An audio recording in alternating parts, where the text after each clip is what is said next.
Ko'pchilik so'ragan lentali alligator drabilkamiz hamda jodu apparatlarimizni yangi partiyalari keldi.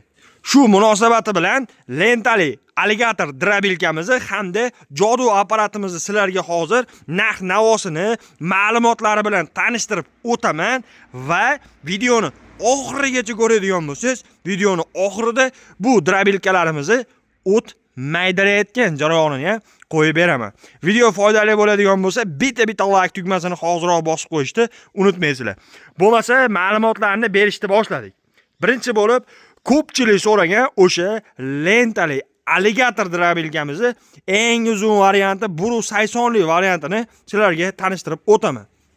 Xo'p, bu alligator lentali drabilkamiz xolot, qurg'ut, poya, somonlarni maydalash uchun mo'ljallangan bo'ladi akalar.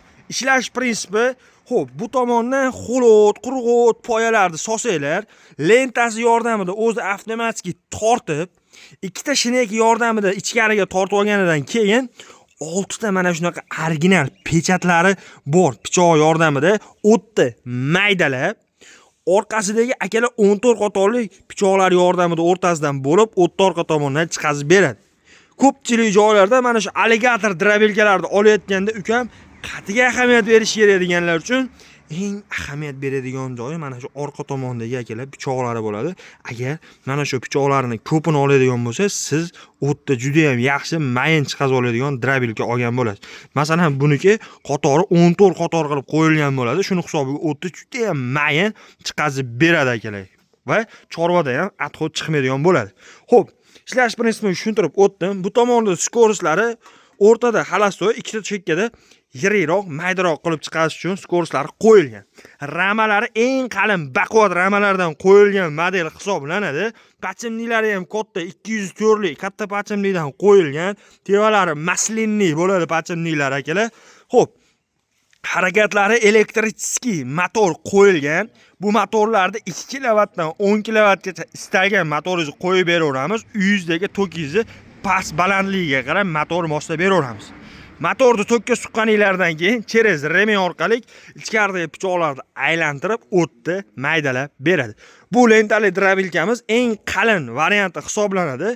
Narx-navosiga o'tadigan bo'lsak, motorining kilovatini katta, kichikligiga qarab eng arzoni 3.500 dan eng yaxshisi 5.500 gacha shu turdagi lentali drabilkalarimiz bor. Xo'p, ukam menga arzonroq va oddiyrog'i kerak deganlar uchun e'tibor berasizlar. Jodu apparatimizni original lishlari qalin qilib ishlangan, juda ham baquvvat ramalari ham eng katta usulli ramalardan qo'yilgan firmenli o't maydalaydiganimiz yetib kelgan. Xo'p, buni birinchi o'rinda narx-navosini aytaman, juda ham arzon chiqadi. Eng arzoni motorini kichkina motordan qo'ydirib olsangiz 2 million so'm, eng zo'r akalar 3 million 200 gacha motoriga qarab narx-navos chiqaveradi.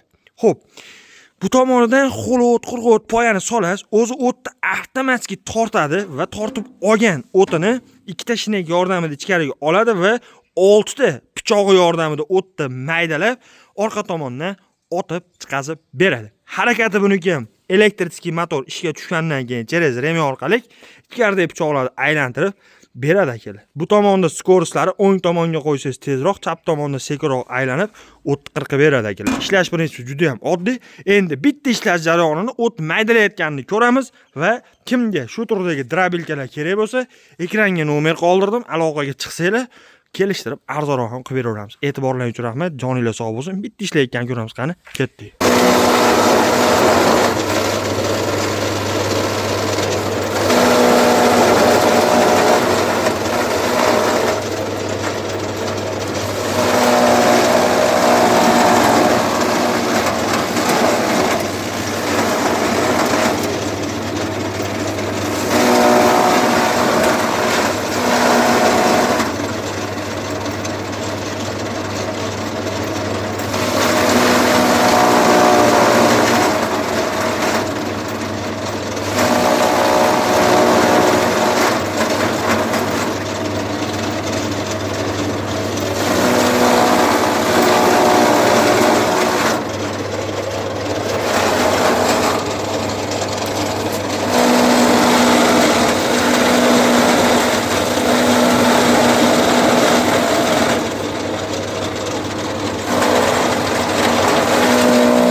tugamay chekili bilan.